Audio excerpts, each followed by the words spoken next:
Hello दोस्तों, स्वागत है आपका इस वीडियो लेक्चर में। इस वीडियो के अंदर कक्षा 10 के चैप्टर नंबर 1.3 को हल करेंगे, जिसके अंदर 3 सवाल हैं और बहुत ही इंपॉर्टेंट सवाल हैं।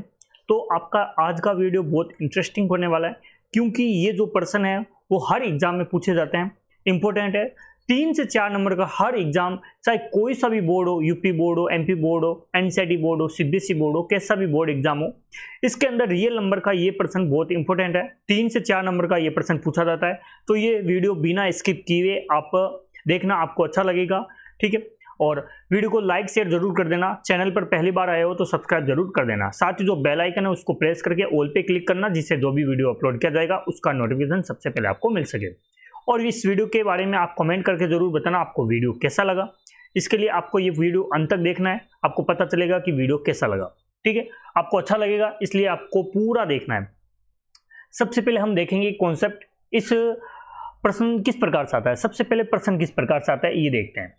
देखो, प्रश्न आता है कि कोई भी संख्या दे रखी होगी आपको, ठीक है, और उसको क्या करना है, अपरिमेय संख्या सिद्ध करना है। अपरिमेय संख्या सिद्ध करना है, अपरिमेय संख्या सिद्ध करना है। तो सबसे पहले अपरिमेय संख्या सिद्ध करने के लिए आपको जानना होगा कि अपरिमेय संख्या होती क्या है। सबसे पहले आपको अपरिमेय संख्या सिद्ध करने के लिए सबसे पहले आपको जानना है कि अपरिमेय संख्या क्या होती है, ठीक है। तो दो प्रकार की संख्या होती है, एक होती है परिमेय संख्या, एक होती है परिमेय और एक होती है अपरिमेय, ठीक है। एक तो होती है परिमेय संख्या और एक होती है अपरिमेय संख्या। अब परिमेय संख्या किसे कहते हैं, परिमेय संख्या किसे कहते हैं, तो परिमेय कहते हैं जिसको जो भी संख्या होती है यदि उसको p बटे क्यू के रूप में लिख सकता है, जिस संख्या को हम p बटे क्यू के रूप में, या फिर मैं बोलूं कि उसको यदि भिन्न के रूप में लिख सके, किसके रूप में, भिन्न के रूप में लिख सके, वो संख्या क्या कहलाएगी, हमारे परिमेय संख्या कहलाएगी। और यदि भिन्न के रूप में लिख रहे हैं तो उसका मान क्या होना चाहिए, q नॉट इक्वल टू 0 होना चाहिए। यानी कि यदि q का मान 0 हो जाता है तो वो परिमेय संख्या नहीं होगी। पहला स्टेप ये समझ लिया आपने। दूसरी चीज, तो परिमेय संख्या वो होती है जो p बटे क्यू के रूप में लिख सकते हैं, जैसे कि 1 बटे 2, एक के नीचे कोई भी संख्या हो, चाहे 1 हो, 2 हो, 3 हो, इस प्रकार की कोई भी संख्या हो, उसके नीचे क्या होता है, 1 होता है, उसके नीचे 1 होता है। तो ये सभी संख्या क्या कहलाएगी, आपकी परिमेय संख्या होगी, ठीक है। अब देखो 0 है, 0 भी क्या होती है, आपकी परिमेय संख्या होती है, क्योंकि उसके नीचे क्या होता है, 1 लिख सकते हैं। लेकिन 0 अगर 1 के नीचे 0 आ जाता है, यानी कि q का मान क्या हो गया, आपका 0 आ गया, तो q का मान 0 आ गया, मतलब ये परिमेय संख्या नहीं होगी। आपने ये कंसेप्ट समझ लिया। अब परिमेय संख्या किसे कहते हैं, जिस संख्या को हम p बटे q के रूप में नहीं लिख सकते, जिस संख्या को p बटे q के रूप में नहीं लिखा जा सकता, उस संख्या को क्या बोलेंगे, परिमेय संख्या, सॉरी अपरिमेय संख्या बोलेंगे। पहला स्टेप क्या हुआ, जिस संख्या को p बटे q के रूप में लिख सकते हैं वो परिमेय संख्या, और जिसको नहीं लिख सकते वो अपरिमेय संख्या। दूसरा स्टेप क्या होता है, दूसरा स्टेप ये है कि p व q कैसी संख्या होगी, सहअभाज्य संख्या होगी। p व q सहअभाज्य संख्या होगी। अब सहअभाज्य संख्या का मतलब क्या हो गया, सहअभाज्य संख्या होगी। देखिए, सबसे पहले हमने जाना जिस संख्या को हमने p बटे q के रूप में लिख सकते हैं वो संख्या परिमेय संख्या होगी। और ये p और q, यानी मैं एक एग्जांपल लेता हूं, 1 और 2, ये एक एग्जांपल है जिसके अंदर मैंने लिखा 1 बटे 2। अब 1 और 2 ये कैसी संख्या होनी चाहिए, सहअभाज्य संख्या होनी चाहिए, सहअभाज्य संख्या होगी। क्यों होगी सहअभाज्य संख्या, किसे कहते हैं, स्टार लगा के लिख देना, सहअभाज्य संख्या।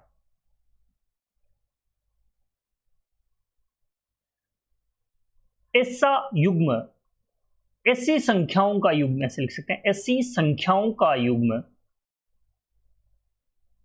संख्याओं का युग्म, युग्म जिसका एक के अलावा, एक के अलावा कोई भी उभयनिष्ठ, कोई भी उभयनिष्ठ गुणनखंड न हो। यानी कि ऐसी संख्याओं का युग्म, जैसे कि 1 और 2 है, अब ये 1 और 2 है, 1 और 2, ये ऐसी संख्याओं का युग्म है जिसका 1 इंटू 1 लिख सकते हैं और 2 इंटू 1 लिख सकते हैं। इनका अभाज्य गुणनखंड करेंगे तो इसका अभाज्य गुणनखंड उभयनिष्ठ गुणनखंड क्या हो गया, 1 हो गया, यानी कि 1 के अलावा कोई भी इसके अंदर उभयनिष्ठ गुणनखंड नहीं है। अर्थात ऐसी संख्याओं का अक्षेप कितना होगा, अक्षेप हमेशा क्या होगा, आपका 1 होगा। जिस संख्याओं का अक्षेप 1 होगा वह सभी संख्याएं क्या कहलाएगी, सहअभाज्य संख्या कहलाएगी। अब पहली चीज, जिस संख्या को p बटे q के रूप में लिख सकते हैं वो होती है परिमेय संख्या, और परिमेय संख्या क्या होती है, सहअभाज्य संख्या होती है। परिमेय संख्याओं में p और q क्या होती है, सहअभाज्य संख्या होती है। अब देखो, अब हमने को सिद्ध करना है कि अपरिमेय संख्या हो, सिद्ध करना है। तो सिद्ध करने के लिए सबसे पहले आपको ध्यान में रखना है कि इसको मानना पड़ेगा कि p बटे q आपकी परिमेय संख्या है, यानी कि एक कोई भी संख्या दे रखी होगी उसको अपरिमेय संख्या के स्थान पर क्या मानना पड़ेगा, पहले परिमेय संख्या मानना पड़ेगा। परिमेय संख्या के आधार पर हम क्या करेंगे, उसको सिद्ध करेंगे अपरिमेय संख्या। सबसे पहले स्टेप है कि p बटे q के रूप में लिख सकते हैं, वो सहअभाज्य संख्या होगी। p और q कैसी होगी, सहअभाज्य संख्या होगी। ठीक है, इतना समझ में आ गया होगा। अब आपको समझने की बात अब आती है कि जब हम p बटे q के रूप में लिख सकते हैं, वो तो संख्या क्या होगी, परिमेय संख्या होगी। जिसको नहीं लिख सकते वो क्या होगी, आपकी अपरिमेय संख्या होगी। और जिस परिमेय संख्या यानी कि p और q के अंदर यदि उसका अभाज्य गुणनखंड, उभयनिष्ठ गुणनखंड क्या होना चाहिए, 1 होना चाहिए, 1 होना चाहिए। यदि 1 के अलावा कोई मिल जाता है तो वो कैसी संख्या होगी। अब देखो, इसको समझना है, एक टेबल के माध्यम से समझते हैं। परिमेय संख्या और अपरिमेय संख्या, ठीक है। इसको p बटे q के रूप में लिख सकते हैं, इसको p बटे q के रूप में लिख सकते हैं, इसको p बटे q के रूप में नहीं लिख सकते, ठीक है। अब देखो, p और q कैसे होगी, सहअभाज्य संख्या होगी, और इसमें p और q सहअभाज्य संख्या नहीं होगी, सहअभाज्य संख्या अभाज्य संख्या नहीं होगी, ठीक है। ये चीज आपको समझना है कि p और q सहअभाज्य संख्या होगी परिमेय संख्या होने पर। अपरिमेय संख्या होने पर क्या होता है, p और q सहअभाज्य संख्या नहीं होती। सहअभाज्य संख्या का मतलब क्या हो गया, सहअभाज्य संख्या का मतलब ये हो गया कि इसके अंदर तो 1 के अलावा कोई भी उभयनिष्ठ गुणनखंड नहीं होगा, लेकिन इसके अंदर 1 तो होगा, लेकिन इसके साथ में एक और गुणनखंड होगा। इसका मतलब जिस ऐसी संख्या मानेंगे जिससे कि क्या हो कि हमें उभयनिष्ठ गुणनखंड के अलावा 1 के अलावा भी उभयनिष्ठ गुणनखंड मिल जाते हैं, तो वो क्या होगी, परिमेय संख्या नहीं होकर अपरिमेय संख्या सिद्ध हो जाएगी। अब इसको एक सवाल के अंदर देखते हैं कि ये पूरा कॉन्सेप्ट है वो किस प्रकार से आपको लगाना है। अब देखो, सबसे पहले आपको क्या करना है, आपका प्रश्न संख्या दे रखा है 1, सिद्ध कीजिए कि √5 एक परिमेय संख्या नहीं होकर अपरिमेय संख्या है, सिद्ध करना है। अब ये है संख्या और सिद्ध करना है आपको अपरिमेय संख्या। तो सबसे पहले क्या मानेंगे,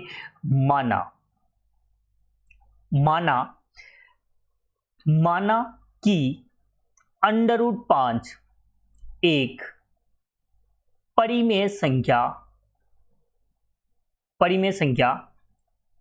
है।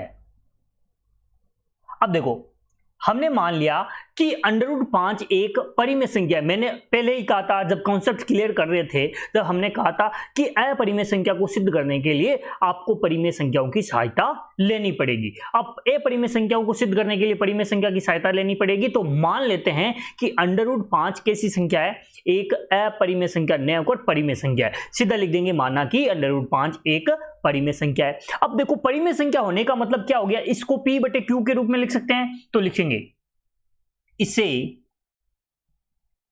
निम्न प्रकार लिखा जा सकता है, निम्न प्रकार लिखा जा सकता है।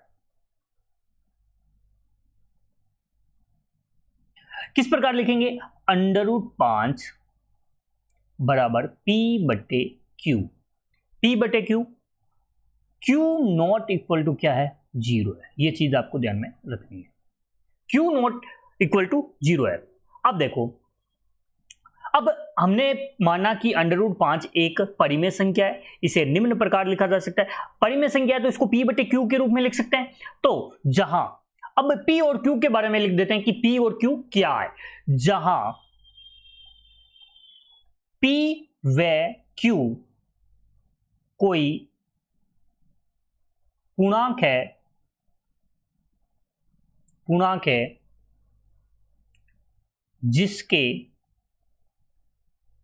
जिसके एक के अलावा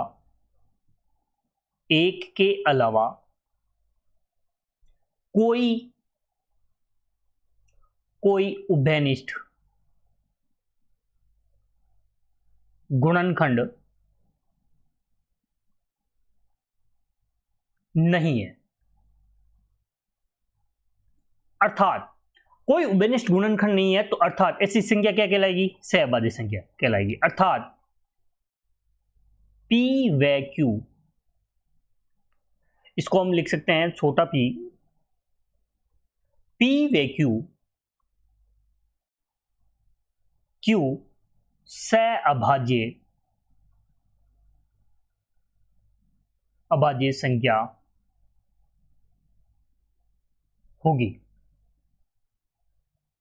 ठीक है, अब देखो सबसे पहले हमने स्टेप बाय स्टेप समझा कि सिद्ध कीजिए कि √5 एक अपरिमेय संख्या है। अब मान लेते हैं कि माना कि √5 एक परिमेय संख्या है। परिमेय संख्या को निम्न प्रकार लिख सकते हैं P/Q के रूप में। तो हमने लिख दिया √5 बराबर P/Q, जहां P व Q कोई क्या है? पूर्णांक है। P और Q की बात कर रहे हैं। P और Q क्या है? कोई पूर्णांक है जिसके एक के अलावा कोई उभयनिष्ठ गुणनखंड नहीं है।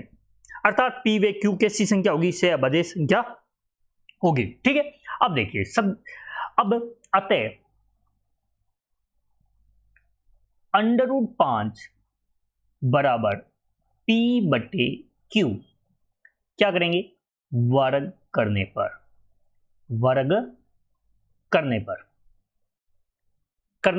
वर्ग करेंगे तो हो जाएगा √5 का वर्ग बराबर P/Q का वर्ग। तो क्या प्राप्त हो जाएगा? ये हो जाएगा 5 बराबर P²/Q²। अब मैं इसको किस प्रकार से लिख सकता हूं? मैं लिख सकता हूं Q² बराबर P²/5। इसको लिख सकते हैं ना इस प्रकार से, इसको इस प्रकार से लिखा जा सकता है। थोड़ा सा इसको क्या कर देते हैं? छोटा लिख देते हैं जिससे कि आपको समझ में आ जाए।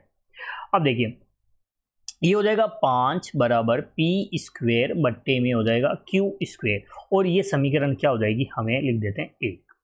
आपने वर्ग किया है, वर्ग दोनों पक्षों में करेंगे तो √5 का स्क्वायर करेंगे तो 5 बराबर P²/Q², और मैंने Q को क्या कर दिया? उधर भेज दिया, और 5 को क्या कर दिया? इधर भेज दिया नीचे। समझ में आ गया? इतना समझ में आने के बाद में आपको क्या करना है? अब देखिए स्टेप नंबर ये 1 हो गया। अब स्टेप नंबर 2 करते हैं। समीकरण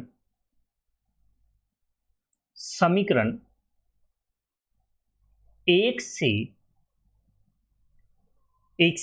P² 5 से विभाजित है। P² 5 से विभाजित है। अतः P भी 5 से विभाजित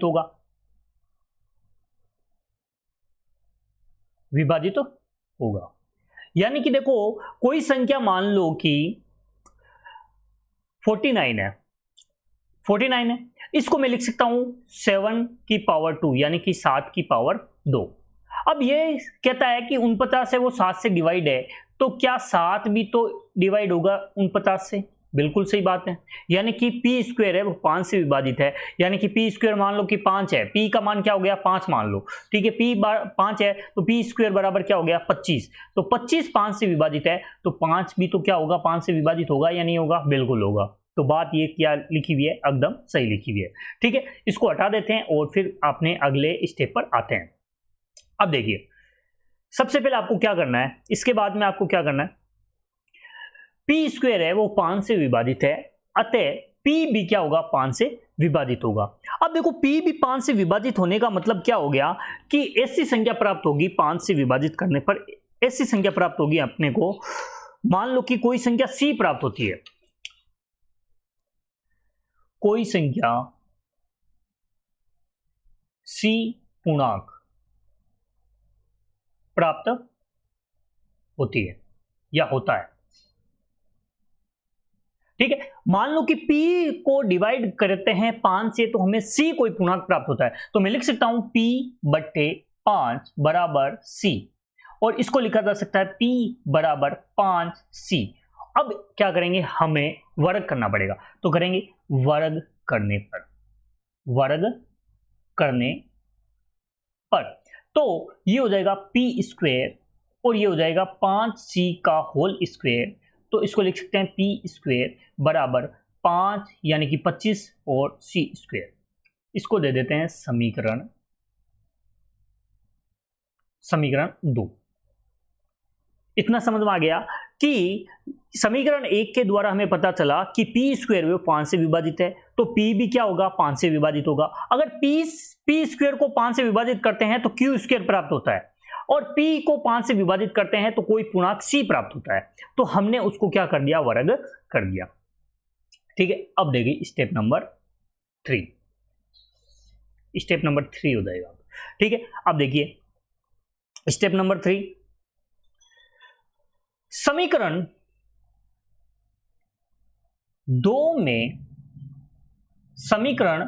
2 में ये आपकी समीकरण 2 है, उसके अंदर P स्क्वायर का मान रखने पर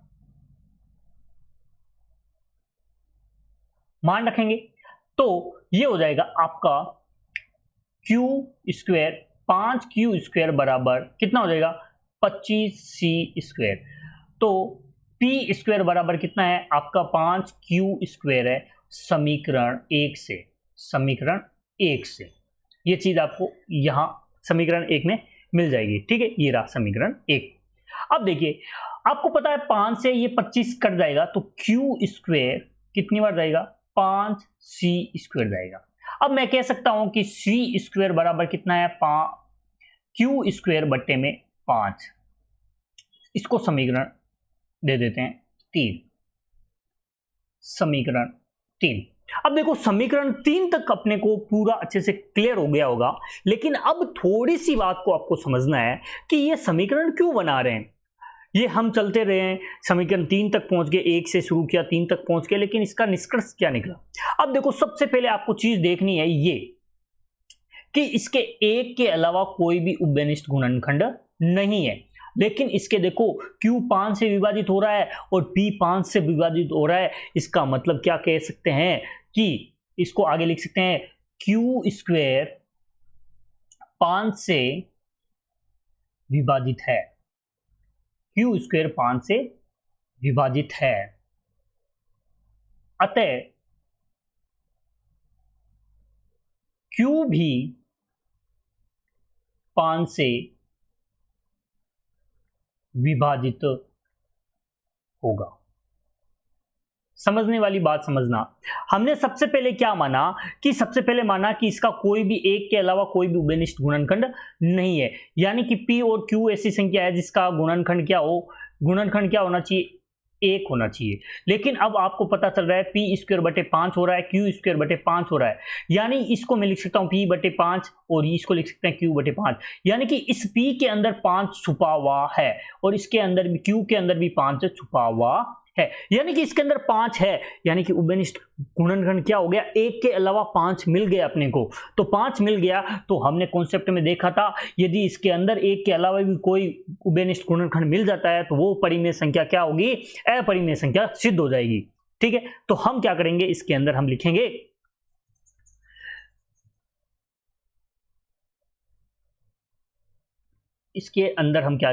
इसको लिख देंगे इस प्रकार से, समीकरण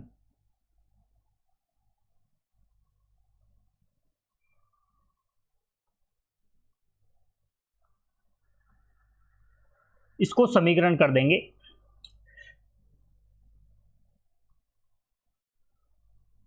समीकरण। अब कौन कौन से समीकरण देखेंगे, समीकरण 1 व 3 से समीकरण 1 व 3 से, ये लैंग्वेज ही इंपॉर्टेंट है, इसको लिखने का तरीका आना चाहिए आपको। समीकरण 1 व 3 से, 3 से P व Q का उभयनिष्ठ गुणनखंड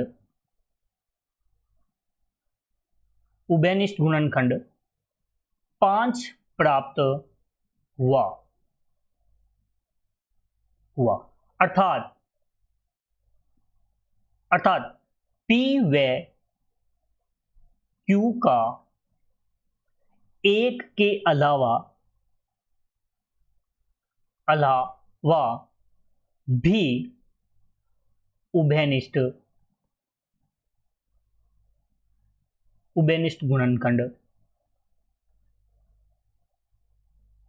गुणनखंड है। अतः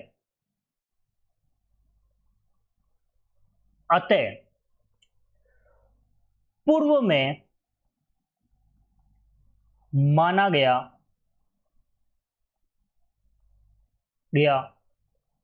कथन का विरोधाभासी है कि √5 एक परिमेय संख्या है जो गलत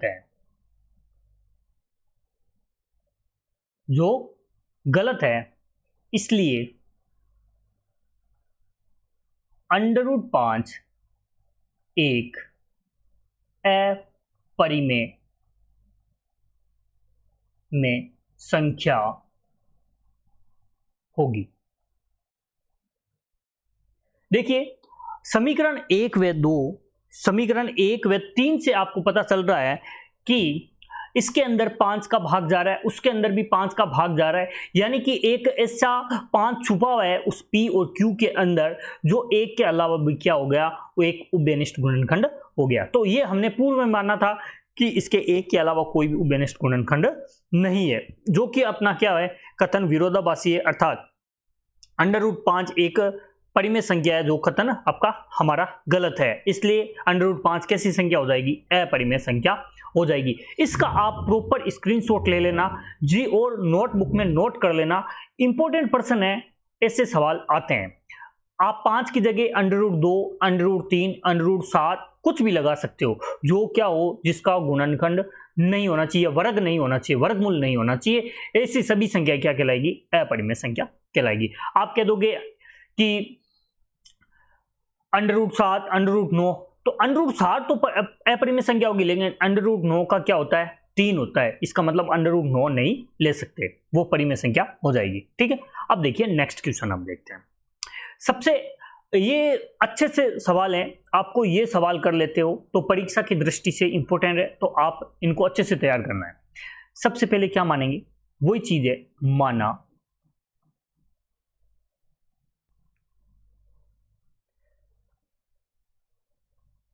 माना कि 3 + 2 √5 एक परिमेय संख्या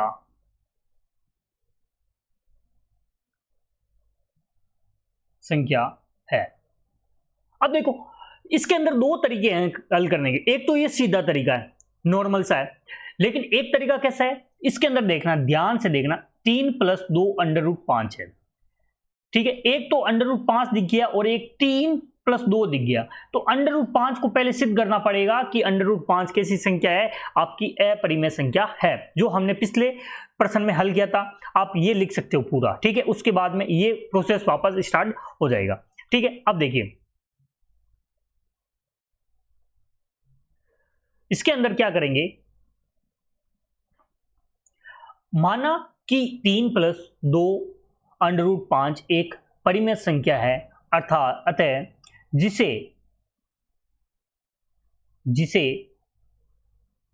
निम्न प्रकार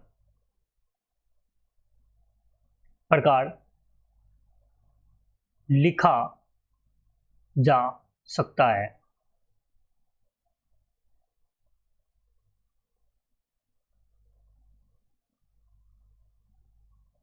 जिसे निम्न प्रकार लिखा जा सकता है।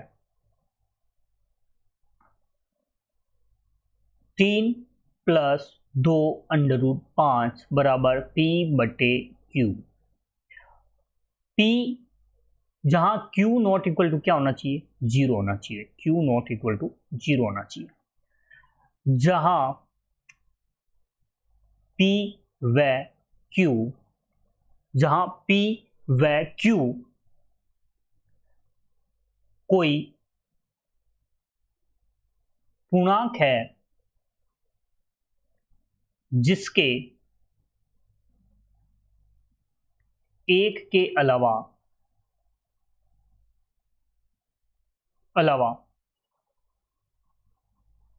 कोई उभयनिष्ठ गुणनखंड नहीं है। अर्थात P व Q अभाज्य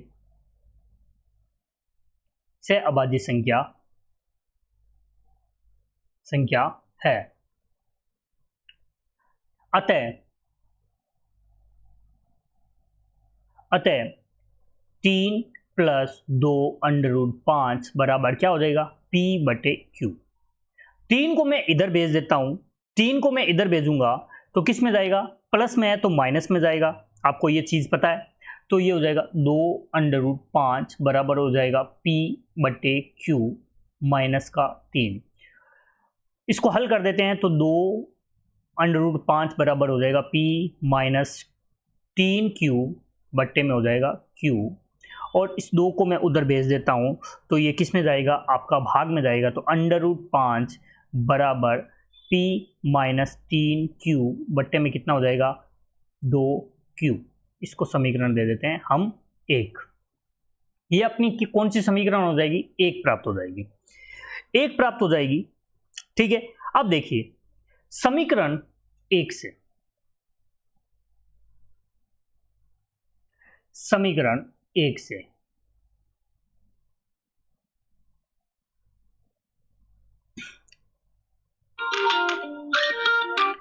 समीकरण 1 से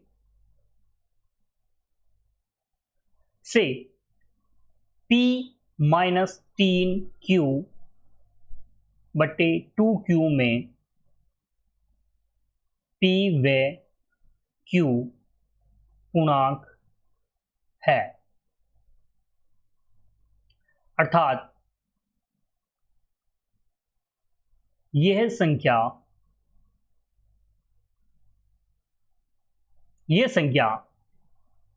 परिमेय संख्या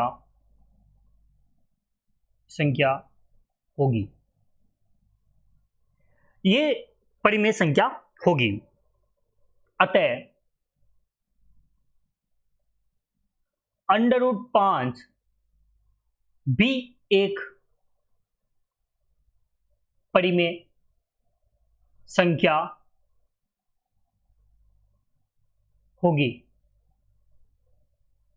ठीक है, देखो अब मान लो कि x बराबर 3 है, तो आप कह रहे हो कि ये 3 है वो परिमेय संख्या है, तो ये x तो इसके बराबर है, तो ये भी क्या होगा, परिमेय संख्या होगा या नहीं होगा, बिल्कुल होगा। इसी के आधार पर यदि p माइनस 3Q बटे 2Q ये परिमेय संख्या है, तो अंडर रूट 5 भी क्या होगा, परिमेय संख्या होगा या नहीं होगा, बिल्कुल होगा। लेकिन हमने पूर्व में सिद्ध किया था कि ये जो अंडर रूट 5 है वो क्या है, परिमेय संख्या नहीं होकर अपरिमेय संख्या है। तो हम लिख सकते हैं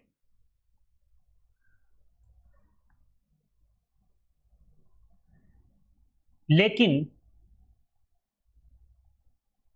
हम जानते हैं कि अंडर रूट 5 एक अपरिमेय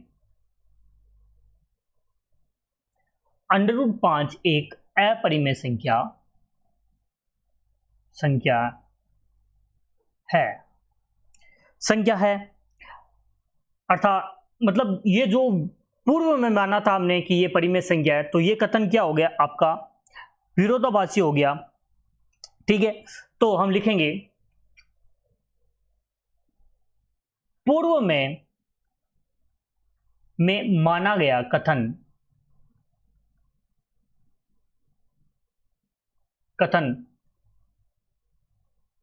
का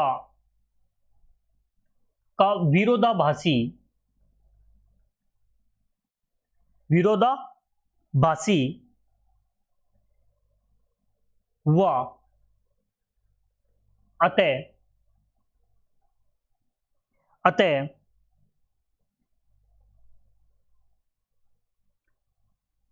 लिख सकते हैं विरोधाभासी हुआ, या लिख सकते हैं विरोधाभासी हुआ कि 3 + 2 √5 एक परिमेय संख्या है, परिमेय संख्या है। अतः 3 + 2 √5 एक अपरिमेय संख्या होगी। बस इतना लिखना आपको, होगी।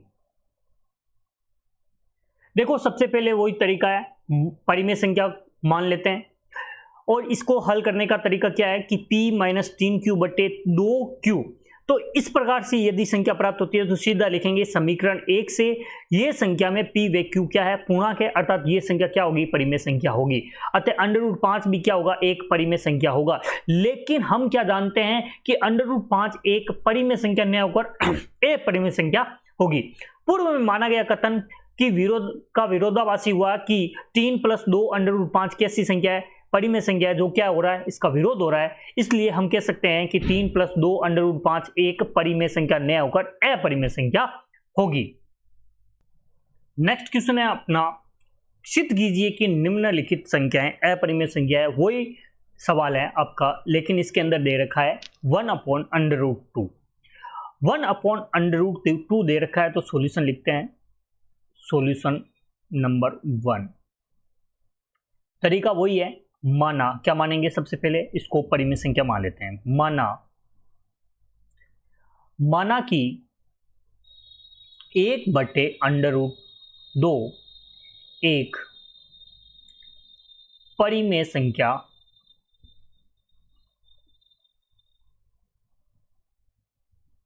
है। माना कि 1/√2 एक परिमेय संख्या है जिसे निम्न प्रकार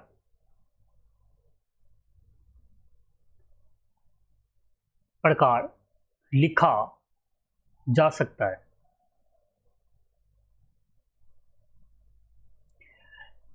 1/√2 बराबर p/q। q not equal to क्या है, 0 है। q का मान 0 नहीं होना चाहिए। लिख सकते हैं जहां p व q पूर्णांक है जिसके एक के अलावा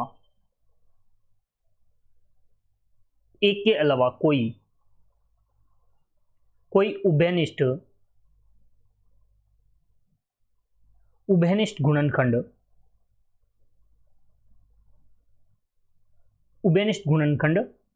नहीं है, अर्थात p व q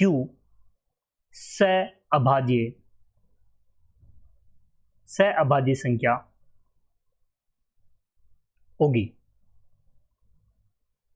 ठीक है, सअभाज्य संख्या होगी, तो लिख सकते हैं अतः